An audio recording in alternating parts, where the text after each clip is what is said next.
السلام عليكم ورحمة الله.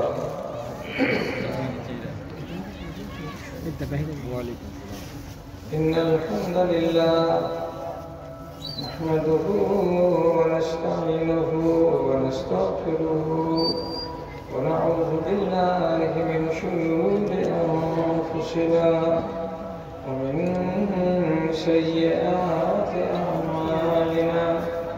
من يهده الله فلا مضل له ومن يضلل فلا هادي له وأشهد أن لا إله إلا الله وحده لا شريك له وأشهد أن محمدا عبده ورسوله. أما بعد أعوذ بالله من الشيطان الرجيم. بسم الله الرحمن الرحيم. وإنا إذا أذقنا الإنسان منا رحمة فرحا بها وإن تصيبهم سيئة بما قدمت أيديهم فإن الإنسان كفورا.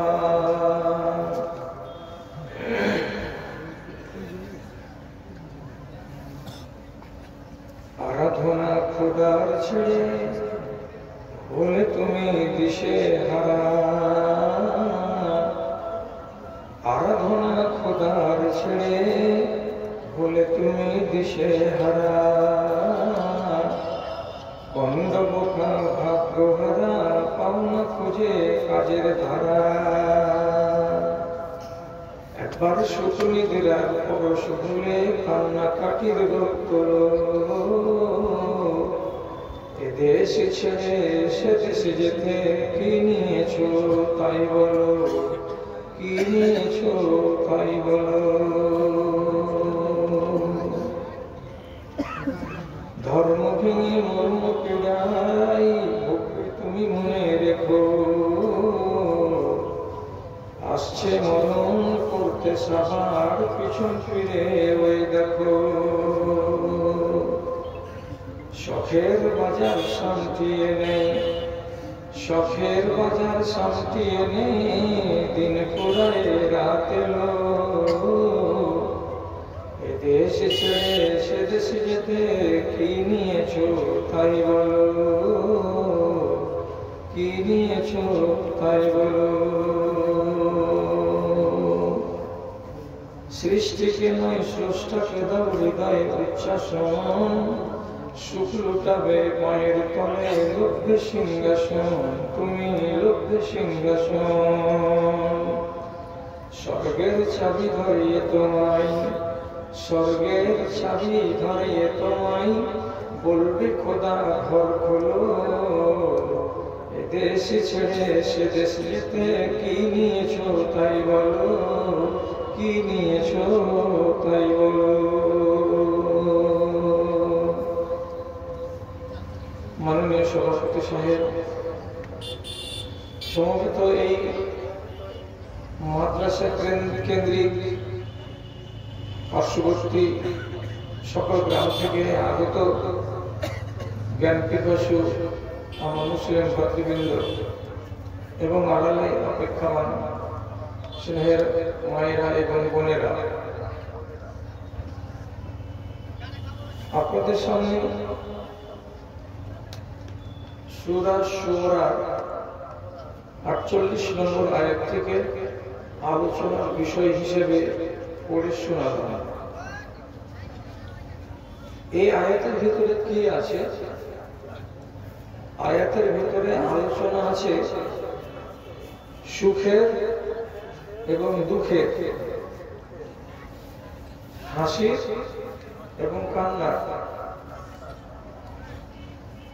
বুঝাতে চেয়েছেন আল্লাহ রাব্বুল আলামিন সুখ দুঃখ হাসি কান্না এগুলো মানুষের জীবনের একটা অঙ্গ। কোন একটার উপরে আমি অটল হয়ে থাকবো এটা সম্ভব নয়। যেমন আপনি মনে মনে বলবেন যে আমি সবসময় দুঃখিত হয়ে থাকব, সবসময় মন মরা হয়ে থাকব, আমি কোনো সময় নিজেকে সুখী হিসাবে মানুষের সামনে প্রকাশ করব না, অসম্ভব। এটা আপনার দ্বারাই করা সম্ভব নয়। কেউ যদি বলে যে সবসময় আমি আনন্দিত হয়েই থাকবো, আমি হাসি মুখেই থাকবো, আমি জীবনে কখনো মুখ ভারী করবো না, আমার চোখের পানি নামবে না, অশ্রু ঝরবে না, এরকম যদি কেউ দাবি করে এটা অসম্ভব। কেন যে রব্বুল আলামিন আমাদের সম্বন্ধে এই দুটো কথা কয়েক জায়গাতে বলেছেন। যখন এদেরকে মন্দ জিনিস আক্রমণ করে চেপে বসে, তখন এরা মন মরা হয়ে যায় এবং ঝিমিয়ে পড়ে, চিন্তিত হয়ে যায়। আবার যখন এদের সামনে আমার কোন নিয়ামত আছে, যে নিয়ামত পেতে গেলে তার মনের ভিতরে একটা স্পৃহা, একটা আনন্দ জেগে উঠে, তখন তার আনন্দের ছাপ তার চেহারাতে, তার মুখে চোখে দেখতে পাওয়া যায়। জীবেদের ভেতরে আল্লাহ রাব্বুল আলামিন এগুলো নেচার করেছেন যে আমাদের মতো তারা হাসতে এবং কাঁদতে পারে, এই চরিত্র দেননি। পাখিদের ভেতরে সকল পাখি সম্বন্ধে একমত যারা প্রাণী বিজ্ঞানী, তারা বলছেন পাখিরা কখনো হাসতেও জানে না, পাখিরা কাঁদতেও জানে না। তবে যেগুলো চার পায়ের জানোয়ার, এদের ভিতরে উট সম্বন্ধে কথা এসেছে যে উট এমন একটা প্রাণী যে তার মনে কষ্ট হলে, দুঃখ হলে, ব্যথা লাগলে সে কাঁদবে। আর উট যে হাসবে কোন আনন্দে, বলছে হাসতে চায় না। তাহলে ওকে আল্লাহ রাব্বুল আলামিন কাঁদার যোগ্যতা দিয়েছেন। আর এটা সহিহ হাদিস থেকে প্রমাণিত। কেন যে প্রিয় নবী সাল্লাল্লাহু আলাইহি ওয়াসাল্লাম একদিন বাইরে বেড়াতে গিয়ে কোন একটা লোকের বাগানে প্রবেশ করলেন। রাআ ফিহা ইবলান তাজরাফানি,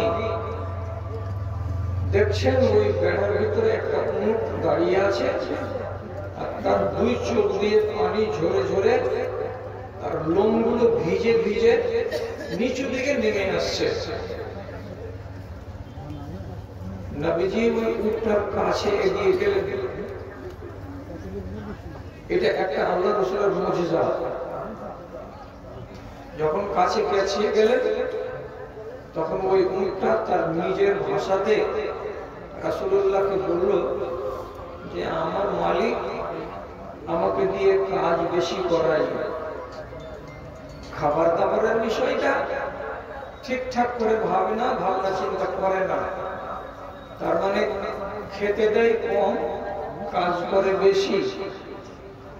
এই শিকায়তটা যখন নবীজি পেলেন, তখন রাসূলুল্লাহ আওয়াজ দিলেন একটু জোর করে, আর আওয়াজটা উঁচু করে বলছেন, মান মিনকুম সাহেব হাযাল ইবল, এই উটের মালিক কে? আসো আমার সামনে, একটু আসো তো। এই উটটা কার? রাসূলুল্লাহ যখন আওয়াজ দিলেন, তখন একটা নওজোয়ান লোক সামনে এলো। রাসূলুল্লাহ তাকে বলছেন, এই উটটা তোমার শিকায়ত করলো আমার কাছে, এবং তুমি দেখতে পাচ্ছ যে তার দুই চোখ দিয়ে পানি ঝরে ঝরে নামছে, চামড়াগুলো ভিজছে, লোমগুলো ভিজছে। কি বললো? তুমি নাকি মেহনত বেশি করাও আর তাকে খাবার দাবার ঠিকঠাক করে দাও না। এই আচরণ তোমার কেন? তুমি এইবার থেকে আমার কথাটাকে শুনে রাখবে। যে প্রত্যেকটা জীব যার কলেজা আছে, প্রত্যেকটা প্রাণী যার কলেজা আছে, সেই কলেজাওয়ালা প্রাণীর উপরে মেহেরবানি তোমাকে করতে হবে, আমাকে করতে হবে, প্রত্যেকটা মানুষকে তার উপরে গ্রহণ করতে হবে। এরপর থেকে যেন এরকম আশার আচরণ তোমার পক্ষ থেকে না শুনতে পাওয়া যায়। সহি হাদিসটাতে জানতে পারলাম উট কাঁদে কিন্তু হাসতে যাবে না। বানর সম্বন্ধে প্রাণী বিজ্ঞানীরা বলছেন বানর হাসতে জানে কিন্তু কাঁদতে জানে না। বানরের হাসি আপনারা সবাই দেখেছেন নেটের যুগে। একটা এমন কোন লেলা খ্যাপা বান্দা নাই যে বানরের হাসি দেখে না। যারা কাঁদতে জানে না, শুধু হাসতে জানে, এটা কিন্তু জিল্লতির পরিচয়, এটা ইজ্জতের পরিচয় নয়। আর বানরকে রব্বুল আলামিন যখন কাঁদতে শিখালেন না, শুধু হাসতে শিখালেন, এর মানেটাই হচ্ছে এই প্রাণী কিন্তু অন্যান্য প্রাণীদের মতো এত ভালো প্রাণী নয়।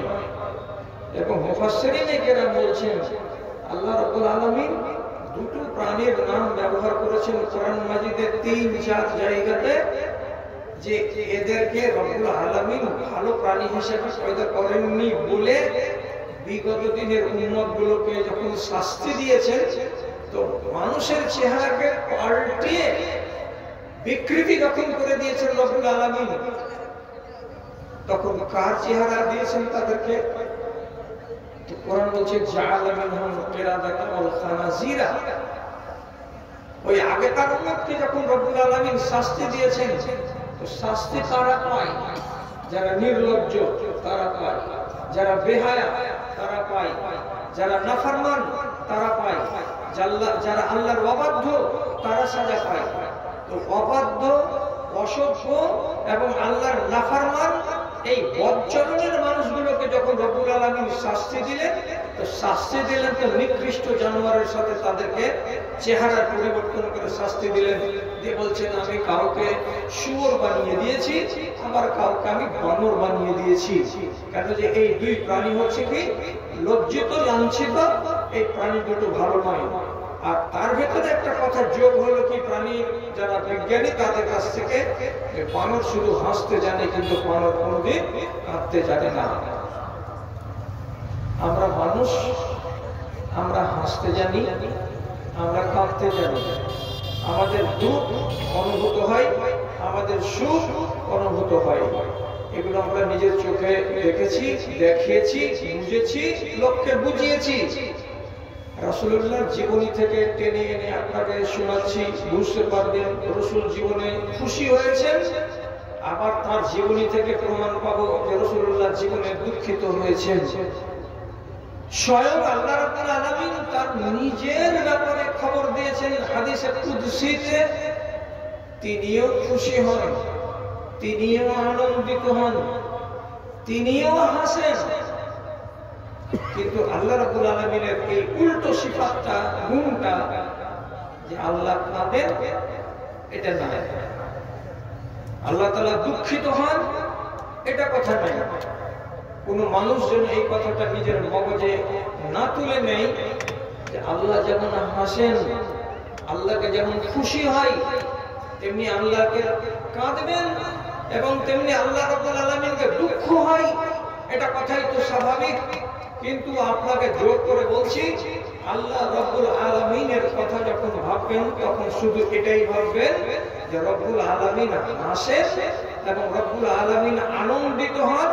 কিন্তু আল্লাহ রাব্বুল আলামিন জীবনে কোনোদিন কাঁদেন না, এবং আল্লাহ রাব্বুল আলামিনকে জীবনে কোনোদিন কষ্ট হয় না।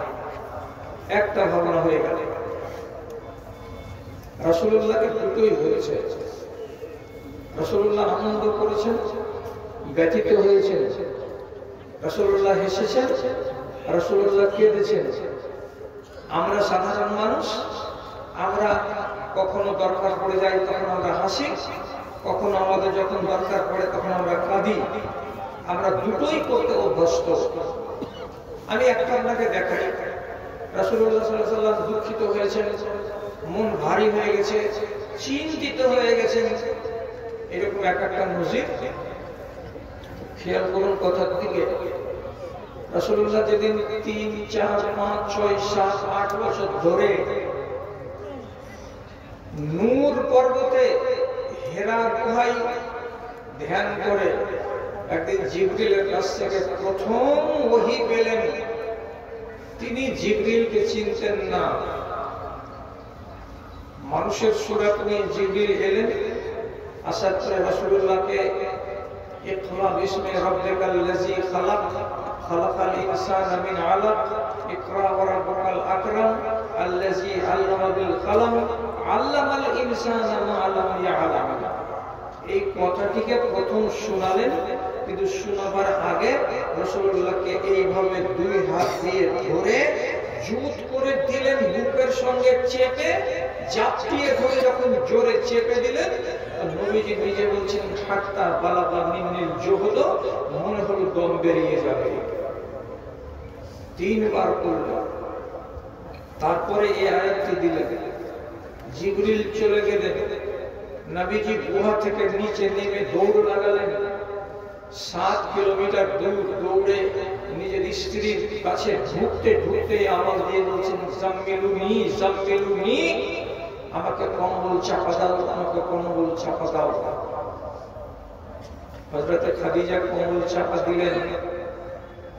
তারপরে রাসূলুল্লাহ মাঝে মাঝে বলছেন ওয়াল্লাহি খাশিতু আলা নাফসি, আমি আর বাঁচব না গো, আমার যাওয়ার টাইম হয়ে গেল। হযরত খাদিজা রাদিয়াল্লাহু তাআলা বলছেন, লম্বা কথা ছোট করছি, আপনার ভেতরে গুণ আছে 5টা। এই গুণগুলো মক্কার মানুষের কাছে, কারোর কাছে একসাথে এতটা গুণ নাই। আপনার মতো এরকম টকবক একটা তাজা মানুষ, 40 বছর বয়স হয়েছে, আপনি মরে যাবেন এটা কথা নয়। আমি বলছি আপনি মরবেন না। স্ত্রী তাসাল্লি তাসাল্লি তাসাল্লি দিচ্ছেন, 5 মিনিট থামছেন, তো 5 মিনিট পরে আবার বলছেন মনে হয় মরে যাব। তখন হযরত খাদিজা রাদিয়াল্লাহু তাআলা আনহা বড় ডাক্তারের কাছে নিয়ে গেলেন। বাড়ি থেকে একটু দূরে, সে ডাক্তারের নাম হচ্ছে ওয়াক্কা বিন নাওফাল। ওর কাছে যে খাদিজা রাদিয়াল্লাহু তাআলা বলছেন, আপনি আপনার ভাতিজাকে জিজ্ঞেস করুন তো কি হয়েছে। ওয়াক্কা বিন নাওফাল বলছেন, কি বাবা কি হয়েছে তোমার? রাসূলুল্লাহ বলছেন, আসমানের দিক থেকে কে যেন একজন এলো, আসার পরে আমাকে এমনি করে জাপটে ধরে নিল, আমার জান বের হলো উপক্রম। তারপরে আমাকে এই কয়েকটা কথাগুলো বলে দিল, দেওয়ার পরে সে চলে গেল। আমার দহশত কাটে না, মনে হচ্ছে আমি এই মরলাম কি এই মরলাম। লোকটা ছিল পণ্ডিত, তানাসসারা ফিল জাহিলিয়াতে। এত পণ্ডিত মানুষ, জ্ঞানী গুণী মানুষ, তাওরাতকে পড়ে রেখেছে, ইনজিলকে পড়ে রেখেছে, এবং আরো সেই মানধাত্তা আমলের জ্যোতির্বিজ্ঞানীদের অনেক বিজ্ঞানকে তিনি পড়ে রেখেছিলেন। রাসূলুল্লাহর কথাটি শোনার পরে বলছে, কি বলছে যে বুঝে যাব? মরার টাইম নয় বাবা, কাজের সময় এটা। যে এসেছিল তোমার কাছে, তোমার জীবন মাপতে আসেনি। রাসূলুল্লাহ বড় বড় চোখ করে দেখছেন। তাহলে তখন ওয়াক্কা বিন নাওফাল বলছে, হাযা ওয়ার নামুসুল্লাযী নাযালা আলা মূসা, এই দূত হলো সেই আল্লাহর দূত, যে দূত নবী মূসার কাছে এসেছিলেন পেগাম নিয়ে আল্লাহ রাব্বুল আলামিনের। এবং এই দূত আম্বিয়ায়ে কেরামের কাছ ছাড়া অন্যের কাছে যায় না। তুমি হলে আখির নবী এই উম্মতের, তোমাকে রব্বুল আলামিন রাহমাতুল লিল আলামিন বানিয়েছেন। তোমার কাছে কোরআন এসেছে, এই ধারা চলতেই থাকবে, অনেক দিন চলবে, তুমি মরবে না। তারপরে শেষের বেলায় একটা সাংঘাতিক কথা বললেন, আমি যদি বেঁচে থাকি তো লাআনসুরুকা নাসরান মুআজ্জারান, আমি তোমাকে ভরপুর সাহায্য করব। যখন তোমার জাতি, তোমার কওম তোমাকে এদেশ থেকে টেনে হিচড়ে ধাক্কা দিয়ে মেরে বের করে দেওয়ার চেষ্টা করবে, আমি থাকি যদি বেঁচে তোমার মদত করবো। রাসূলুল্লাহ তাজ্জুব গুনে ওকে জিজ্ঞেস করে বলছেন, আমা মুখরিজিয়া, আমার জাতি আমাকে বের করে দিলে? বলছে হ্যাঁ, এইরকম কথা যেই বলেছে এর আগে তাকে তার কম সম্মান দেয়নি, ঘাড় ধাক্কা দিয়েছে, তোমাকেও ঘাড় ধাক্কা দেবে। এই জরুরি কয়েকটা কথা বলে দিয়ে এখান থেকে যখন চলে এলেন, ফালামিয়ান শাহ হাদিসের শব্দ, এরপরে ওয়ারকা বিন নওফল বেশি দিন বাঁচলেন না। কোন বর্ণনায় পাওয়া যাচ্ছে এগুলো হলো ধারণা, তিনি 1 মাস বেঁচেছিলেন, আবার কোন বর্ণনায় আছে তিনি 3 মাস বেঁচেছিলেন। তারপরে ওয়ারকা বিন নওফল যখন মারা গেলেন, ওয়ারকা বিন নওফলের মরণের খবর যেমনি এলো, আল্লাহ পাকের রাসূল একবারে ঝিম ধরা হয়ে বসে গেলেন, মাথাটাকে নিচু করে নিলেন এবং অন্যান্য রিওয়ায়াতের ব্যাখ্যাতে চলে আসছে এই কথা, রাসূলুল্লাহর চোখ দিয়ে ফোঁটা ফোঁটা পানি গোড়া দিয়ে বয়ে বয়ে নিচে নেমে এলো। জিজ্ঞেস করা হলো, আপনার চোখে পানি কেন? তিনি উত্তর দিয়ে বললেন, আজকে একটা আমার মনের মানুষ, আজকে আমার একটা প্রাণের ভালোবাসা মানুষ, আজকে একটা সবার কাছে শ্রদ্ধেয় ব্যক্তি, যাকে আমি মন থেকে প্রাণ দিয়ে ভালোবাসতাম, তার নাম ওয়ারকা বিন নওফল। তিনি এই দুনিয়া ছেড়ে চলে গেছেন, তার জন্য কলেজাতে ঘা লেগেছে, বড্ড দুঃখ লেগেছে, কষ্ট পেয়েছি। আর কষ্ট পেতে গেলে মানুষের চোখ দিয়ে পানি বেরোয়, আর কষ্ট হতে গেলে মানুষের ঝিম ধরা হয়ে যায়। এই জন্য বসে আছে আমি মর্মাহত হয়ে। তাহলে ব্যথা লাগতে গেলে মানুষ কি হবে? মর্মাহত হবে। আর এটা স্বাভাবিক কথা। আপনার যদি বাপ মরে, আমার যদি মা মরে, আপনার যদি দাদা মরে, আপনার যদি স্ত্রী মরে, এই যে দুর্ঘটনাগুলো ঘটতে গেলে মনে ব্যথা লাগে। আর মনে ব্যথা লাগতে গেলেই চোখ দিয়ে পানি নামবে, আর মানুষ জীবনী জীবনী ভাব দেখাবে, কাজে মন বসবে না। এটা আমাদের নেচার। আবার হাসিও তো আছে, আনন্দের বহিঃপ্রকাশ তো আছে। কি এমন হয়ে যায় আমাদের হঠাৎ করে, কি শুনলাম আর যেমনি শুনলাম হাসতে লাগলো। এটা কিসের পরিচয়? এটা হচ্ছে আনন্দের পরিচয়। এমন একটা কথা শুনলাম যে কথাটা আমাকে আনন্দ দিল, আর আনন্দকে আমি সামলাতে যখন পারলাম না, তখন আমার বহিঃপ্রকাশ ঘটলো কি দিয়ে? আমার হাসি দিয়ে। এটা আমার জীবনে ঘটে, রাসূলুল্লাহর জীবনে ঘটেছে। একটা তো কান্নার কথা বললাম, একটা আপনাকে রাসূলুল্লাহর হাসির কথা বলছে। কি কথাটা?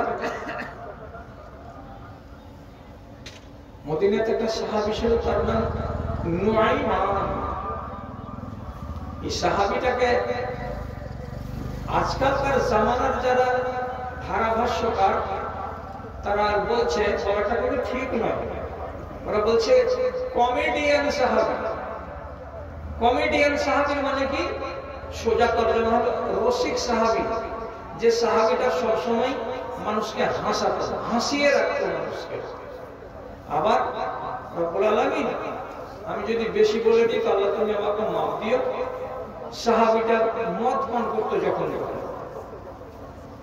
ওয়াজাফি হাদিস ইন্নাহু জুল্লিদা, ওই সাহাবীকে কয়েকবার কোড়া মারা হয়েছে। এই সাহাবীর কি এমন কথা আছে? বড় মিষ্টি কথা আছে। কথাটা কি?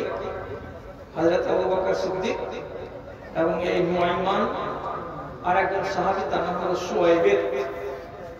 এরা তিনজন ব্যবসাতে বেরিয়েছে, গেছে বাসরা শহরে, ইরাকের নিচু প্রান্তে বাসরা শহরে।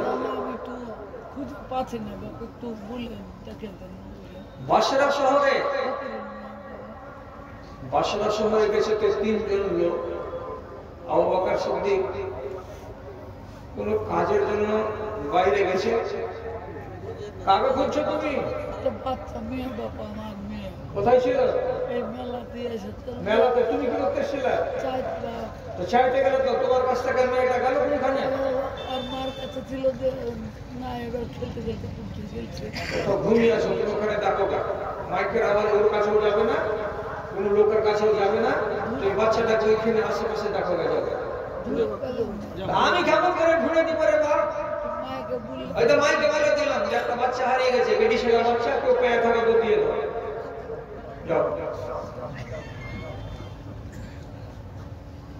আবে বাচ্চা হারার যত এলান করা সমস্ত জন্য খালি বাচ্চাদের ভূমিকা আছে।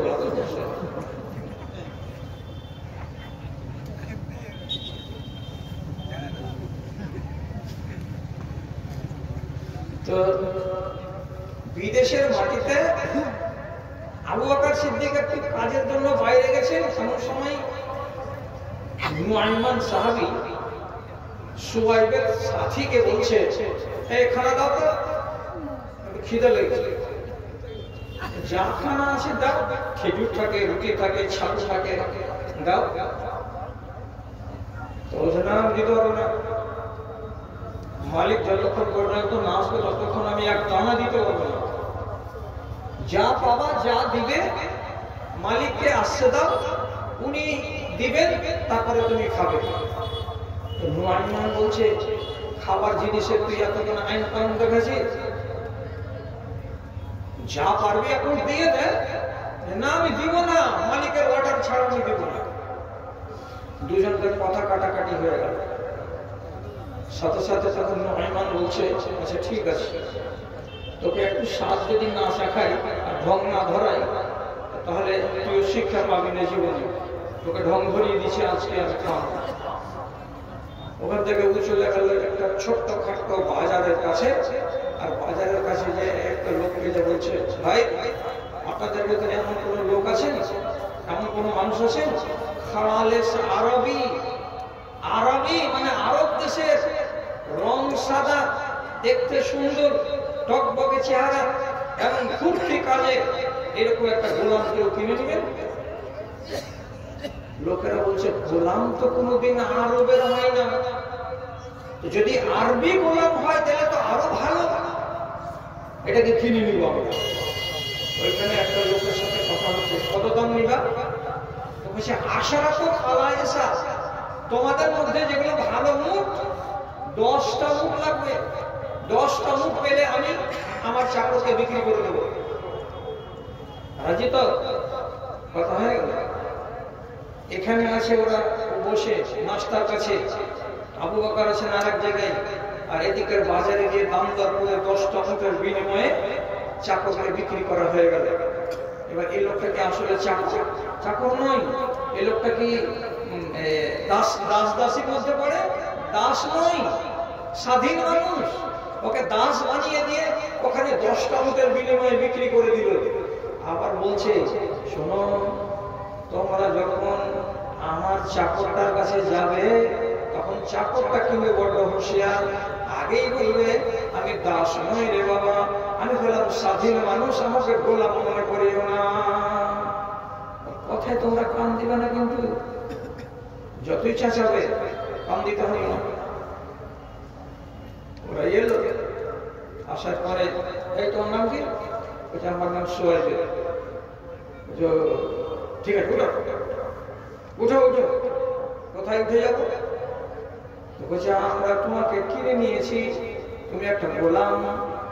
কত দামে কিনেছি? 10টা তাজা তাজা মুখের বিনিময়ে কিনে নিয়েছি, এখানে আর তোমাকে থাকতে হবে না।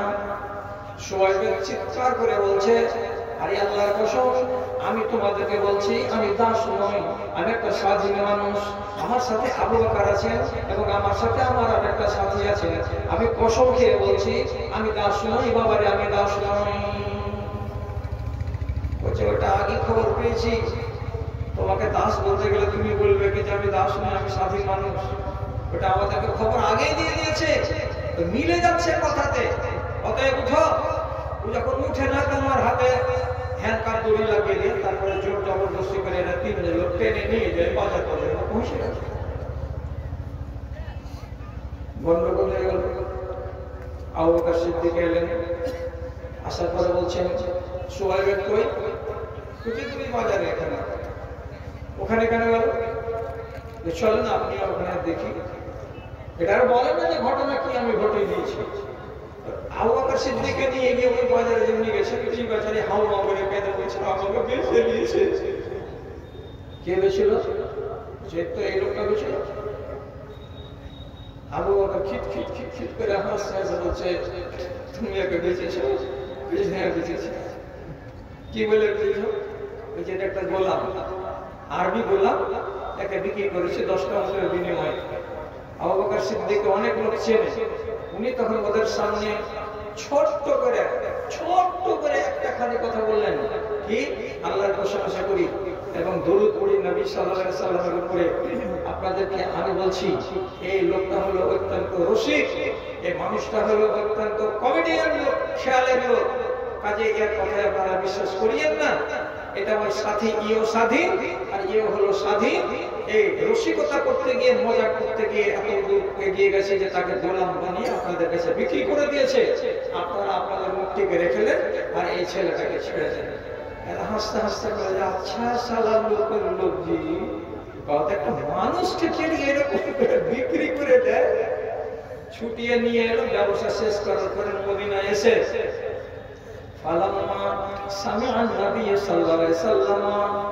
যখন নবীজির কাছে এই ঘটনাটাকে ব্যক্ত করা হলো, তখন সাথে সাথে নবী করিম সাল্লাল্লাহু আলাইহি সাল্লাম দাঁতগুলোকে খুলে দিলে, দেওয়ার পরে হাসলেন আর হেসে বললেন, এই কাজ কার? তো নুআইমানের। আর নুআইমান এই ধরনের কাজ করে, এটা আমাদের আগে থেকে জানা।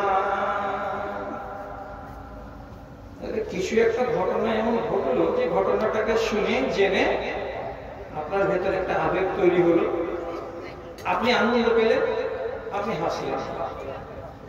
তাহলে এটা কার ফিতরাত? এটা মানুষের ফিতরাত, এটা আমার আর আপনার ফিতরাত। এটা হয় এই নুআইমানের অনেকগুলো কথা আছে, তো এই একটা লোকের কথাই পড়ে থেকে আমার লাভ হবে না। আমি আপনাকে আরেকটা কথা বলি, রাসূল করিম সাল্লাল্লাহু আলাইহি সাল্লাম দুনিয়া থেকে চলে যাওয়ার আগে 17 ওয়াক্তের নামাজ উনি বেঁচে থাকতে থাকতে পড়িয়ে নিয়েছিলেন আবু বকর সিদ্দিককে দিয়ে। মসজিদে যেতে পারছিলেন না। তাহলে আন্দাজ করুন, 17 ওয়াক্তের নামাজ যদি আবু বকর পড়ান, অথচ নবীজি জিন্দা আছেন, এর মানে কি? 3 × 5 = 15 আর 2 × 17। রাসূলুল্লাহ 3.5 দিন আগে থেকে অচল হয়ে গেছিলেন, মসজিদে আসতে পারছিলেন না। একদিন ফজরের টাইম, রাসূলুল্লাহ বলছেন দুজন সাহাবীকে, একদিকে ফাজিল আর আরেকদিকে আলী রাদিয়াল্লাহু তাআলা, বললেন যে মসজিদে কি জামাত কায়েম হয়ে গেছে? জি, মসজিদের নামাজ চলছে। রাসূলুল্লাহ বলছেন, একবার দুনিয়া থেকে চলে যাওয়ার আগে আমার উম্মতীদের চেহারাখানা দেখার আমার মন করছে, তাই চলতে না পারলেও তোমরা দুজন লোক যদি আমাকে সাহায্য করো, তাহলে 3 × 5 তারপরে হাঁটতে হাঁটতে আমি মসজিদের দিকে উঁকি মেরে তাকাবো এবং আমার সাহাবীদের সাথে দিকে একটা নজর দিয়ে দেখবো ওরা কেমন করে নামাজ পড়ে। আবু বকরের পিছন দিকে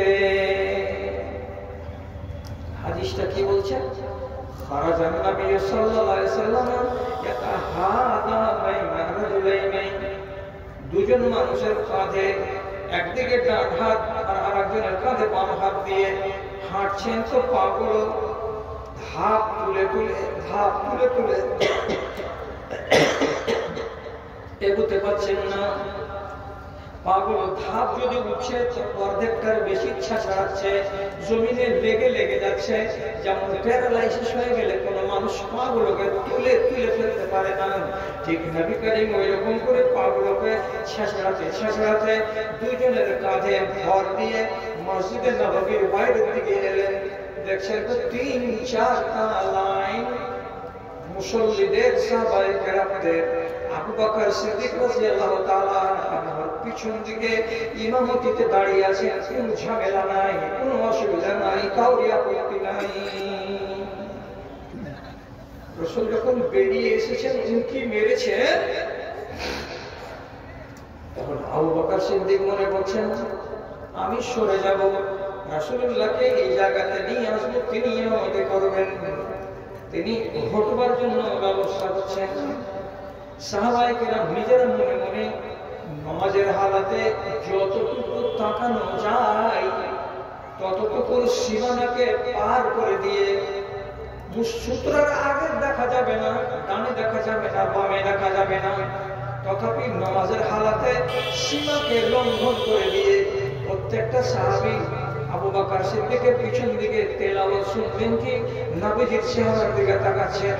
প্রত্যেকে মনে মনে ভাবছে যে এগিয়ে যাব আর নবীজির হাতে হাত মিলাবো, কেন যে আজকে 3.5 দিন থেকে নবীজির সঙ্গে আমাদের দেখা সাক্ষাৎ নাই।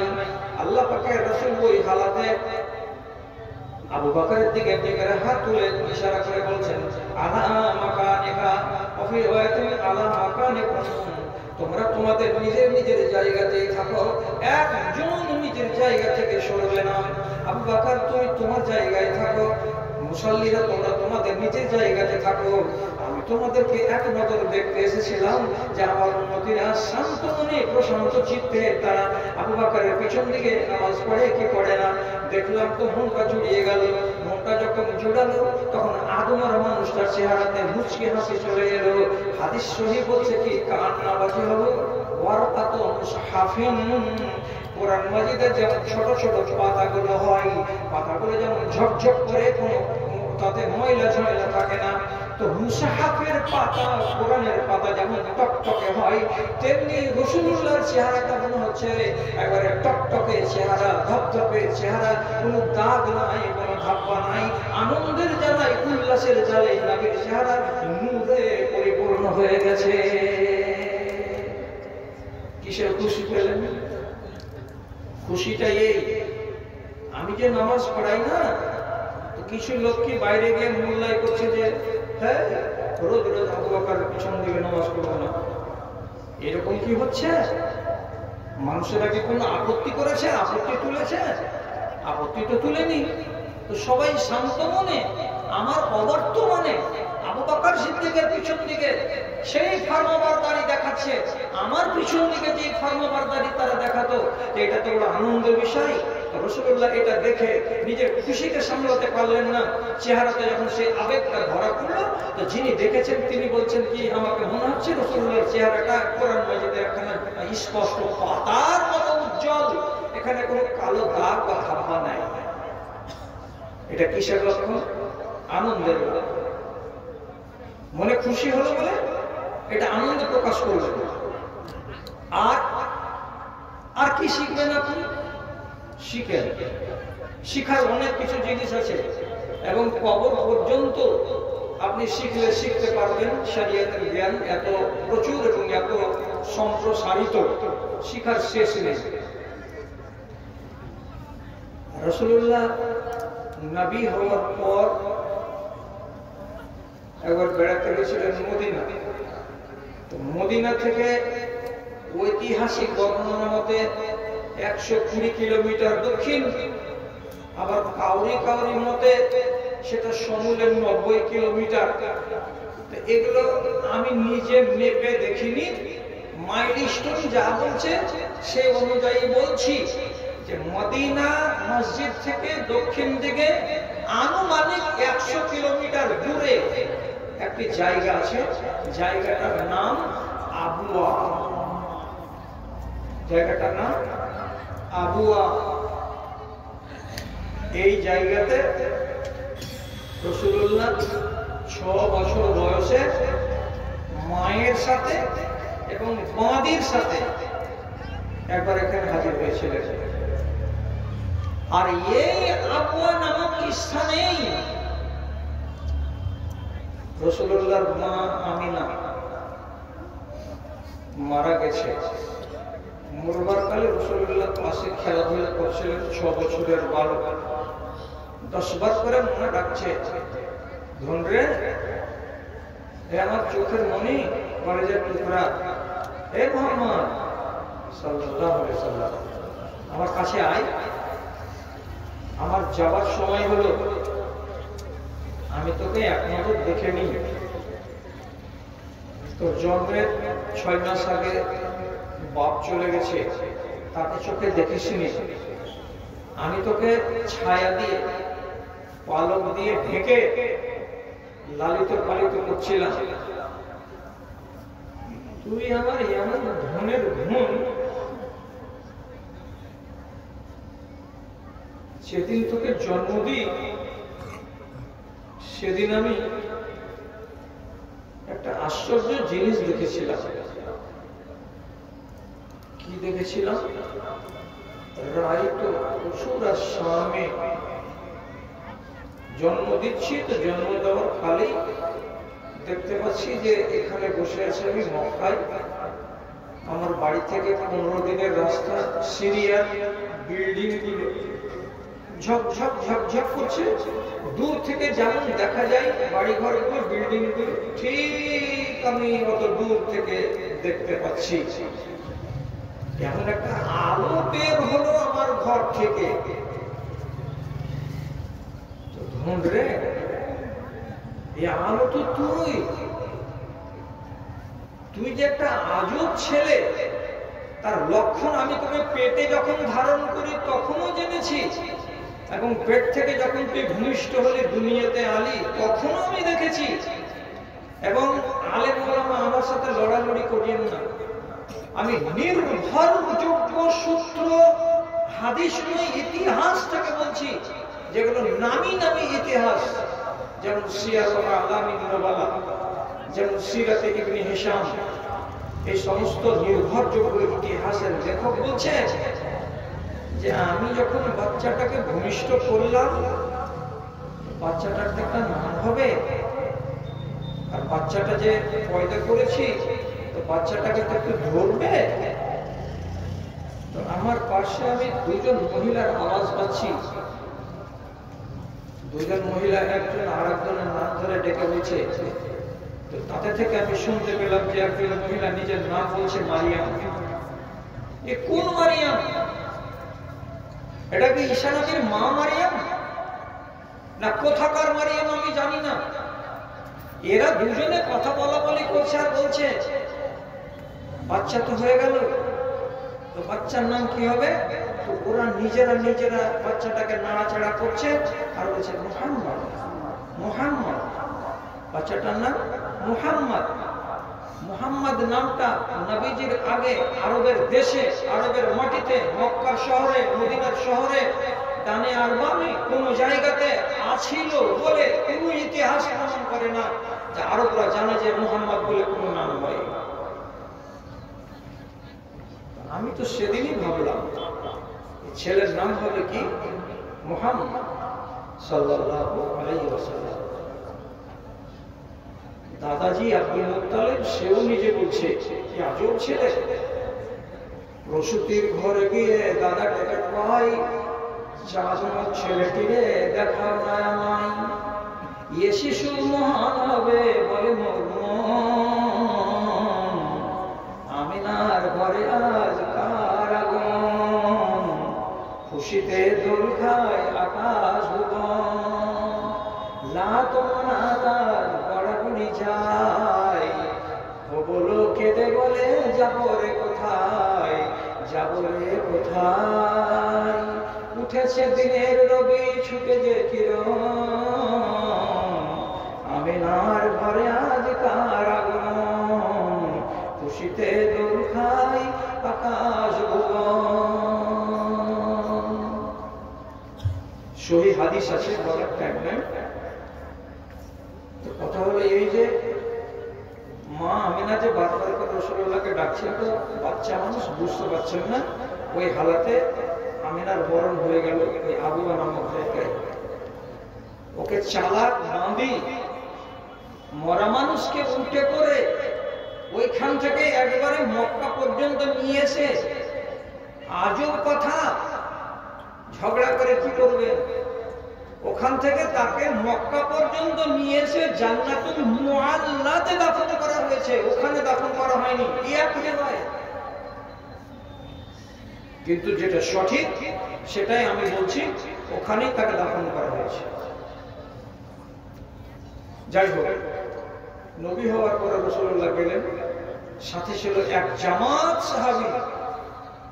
যাওয়ার পরে রাসূলুল্লাহ দোয়া করলেন মায়ের জন্য, আমি এই মায়ের ছেলে নবী হয়েছি, হাজার মানুষ আমার দোয়া পেল, কত অভাগার কপাল খুলে গেল, আমি যদি দোয়া করে আমার মায়ের কল্যাণ করতে পারি বলে তিনি দোয়া করতে যাচ্ছিলেন, হাত থেকে তুলে আল্লাহ তাআলার কাছে মাগফিরাতে আল্লাহ তাআলা আয়াত পাঠানোর সাথে সাথে দোয়াটা করবেন, এমন সময়তে জিন জিন জিন জিন জিন জিন করে আওয়াজ শুরু হয়ে গেল। এটা হলো ওহীর লক্ষণ। রাসূল থেমে গেলেন, শুনেনি আগে কি আয়াত আসছে আমার কাছে। আয়াতটাই মা কানা লিনাবিয়্যিন ওয়াল্লাযীনা আমানু আইয়াস্তাগফিরু লিল মুশরিকিন ওয়ালাউ কানা উলি কুরবা। কোন নবীর উচিত হবে না, কোন মুমিনদের উচিত হবে না যে তার যতই নিকটের আত্মীয় হোক না কেন, তার মা হোক কিংবা তার বাবা হোক কিংবা তার দাদা হোক কিংবা তার খালা হোক, মুশরিক অবস্থায় সে যদি মরে যায়, তাহলে মুশরিকের কবরের কাছে দাঁড়িয়ে তার মাগফিরাত কামনা করা এটা উচিত নয়, এটা উচিত নয়। এরপরে আর হাত করা যাবে না। রাসূলুল্লাহ হাত দুখানাকে নামিয়ে দিলেন, চোখে আষাঢ় মাসের মেঘের মতো পানি নামিয়ে কত যে চোখের দুই কোণা দিয়ে পানি ঝরালে, চুপচাপ পাথরের মতো দাঁড়িয়ে থাকে, শুধু পানি ঝরছে চোখ দিয়ে। সাহাবায়ে কেরাম সাহস করে কিছু বলতে পারছেন না। হযরত উমর রাদিয়াল্লাহু তাআলা সাহস করে রাসূলুল্লাহকে বলছেন, রাসূল কি হলো? আকাইতা ওয়া আবকাইতা, আপনি নিজেও কাঁদছেন অঝটনয়নে, আর আপনার কান্না দেখে আমরা আপনার ডানে বামে আছি, নিজেদেরকে আমরা সামলাতে পারছি না, আমাদের চোখ দিয়ে পানি ঝরছে, কেন কাঁদছেন একটু বলবেন তো? রাসূলুল্লাহ বলছেন, নিজের মায়ের কল্যাণ করতে একটু দোয়া করবো বলে ইচ্ছা করেছিলাম, কিন্তু আমার রব বলছেন কোন মুশরিক হালাতে মরে যাওয়া মানুষের জন্য দোয়া করা যাবে না, যে দোয়াটা করতে পাওয়া যাবে না, আর সে আমার জন্মদাত্রী মা, আমি ছেলে এত কামিয়াব ইনসান হয়েও আমি আমার মায়ের কিছু করতে পারলাম না, এই দুঃখকে সামলাতে না পেরে চোখ দিয়ে পানি ঝরাচ্ছি, এছাড়া আর অন্য কোনো কারণ নাই। আমাকে আল্লাহ তাআলা বলে দিলেন মায়ের কবরকে জিয়ারত করতে পারো, কিন্তু মায়ের জন্য দোয়া করতে পারো না, মায়ের কবরকে সে দেখে যেতে পারো এবং মায়ের জন্য হাত তুলে আল্লাহর কাছে আরাধনা করতে পারো না। অতএব এইটুকু আমার জন্য মা থেকে গেল যে যখন আমি আসবো তখন একবার করে মায়ের কবরের কাছে চুপচাপ পাথরের মতো দাঁড়াবো। চোখের পানি ঝরলো। এটা কার চরিত্র? এটা মানুষের চরিত্র। মানুষ যদি ব্যথিত হয় তাহলে কাঁদবে, আর মানুষ যদি আনন্দিত হয় তাহলে হাসবে। আর হাসবে কাঁদবে দুটো জরুরি নয়, এ দুটোর সঙ্গে আলাদা শব্দকে জুড়ে রাখবেন। সেটা কি? আনন্দ বোধ করবে, ব্যথা বোধ করবে। তো আনন্দ হতে গেলে স্বাভাবিক কথা যে একটু হাসি হবে অথবা বেশি হাসি হবে, আর ব্যথা যদি চলে আসে তো হতে পারে মন ভারী হওয়ার সাথে সাথে চোখের পানি চলে আসবে। ওই দুটো হচ্ছে প্রাসঙ্গিক কথা, আর মূল কথাটা হচ্ছে কি সুখ এবং দুঃখ। আমার জন্য সুখ আছে, আমার জন্য দুঃখ আছে, আমি কখনো সুখী হই, আমি কখনো দুঃখী হই। এটা হলো আমাদের চরিত্র। তো ভাইরা আমার, আপনারা এমন দেশে বাস করছেন যে দিক দিয়ে আসা যাবে সেদিক দিয়ে আপনাদের বাড়িতে সকালে আসা যাবে, বিকালে আসা যাবে, রাতে আসা যাবে, এখান থেকে যাওয়া যাবে। আর এরকম এই এলাকাতে ওই জন্য আসাও খুব ঘন ঘন। তো এরপরে যদি আবার কোনো সভা সমিতি হয় তো সেখানে বাকি কথাটিকে হয়তো পূর্ণ করার চেষ্টা করবো ইনশাআল্লাহ। এখন ঘড়িতে বাজতে চলেছে 1:45। তো আমার হাতে মৌলানা কয়েকটা জিনিস দিয়েছেন, সেটা হয়তো শোনা আলো বাকি আছে না। তো মৌলানা মুজাম্মেল হক সাহেব 1000 টাকা, তারপরে মঞ্জুর শেখ জানকীনগর 1500 টাকা, আসমাউল উনি 500 টাকা, 5 ব্যাগ সিমেন্ট, আর মেয়ে মহল থেকে আবার এসে 500 টাকা, রহিম শেখ পৃথ্বীনগর 500 টাকা, আর মেয়ে মহল থেকে আরেকবার এসেছে 1435 টাকা। আর এখানে জামাল দিয়েছেন উনি 1000 টাকা, আইনুল হক দিয়েছেন 500 টাকা, বেনামি 150 টাকা, সুলেমান শেখ উনি 5000 টাকা, মেয়ে মহল থেকে এসেছে 150 টাকা। আলহামদুলিল্লাহ, মাশাআল্লাহ, জাযাকাল্লাহ, আল্লাহুম্মা সাল্লি আলাইহি, আল্লাহুম্মা বারিক আলাইহি, اللهم اهدهم بالعلم والحلم وزيدهم بالإيمان والتقوى ولا تورطهم بالفتن يا رب العالمين. اللهم اقسم ماله وأولاده وبارك لهم فيما آتيتهم وزدهم ومههم. ربنا تقبل منا إنك أنت السميع العليم وتب علينا إنك أنت التواب الرحيم برحمتك يا أرحم الراحمين. কেউ কি আছেন বাড়ি যাওয়ার আগে আমার হাতে কেউ বলবেন যে 100, 200, 500 টাকা দিব, এরকম লোক কেউ আছেন? যদি থাকেন তো তাড়াতাড়ি করে দেন। বিংশ শতাব্দীর মুসলিমরা মোদের সবকে এই ধর্মের টানি আমাদের ছাড়া নেই। আলহামদুলিল্লাহ, আমার ভাইজান 100 টাকা দান। এটি আবার নতুন করে এসেছে, এটি এখান থেকে, এটা কি হানিফ এক ট্রাক্টর বালি, তারপর সুলেমান এটি হয়ে গেছে, রেজাউল শেখ এটা কি সিমেন্ট 5 ব্যাগ, আব্দুল সামাদ রবি জানকীনগর সিমেন্ট 2 ব্যাগ, আব্দুল আজিজ সাহেব জানকীনগর 5000 টাকা, এটা কি 5000 টাকা, তারপরে আব্দুল আলী 2000 টাকা। মাশাআল্লাহ, আলহামদুলিল্লাহ।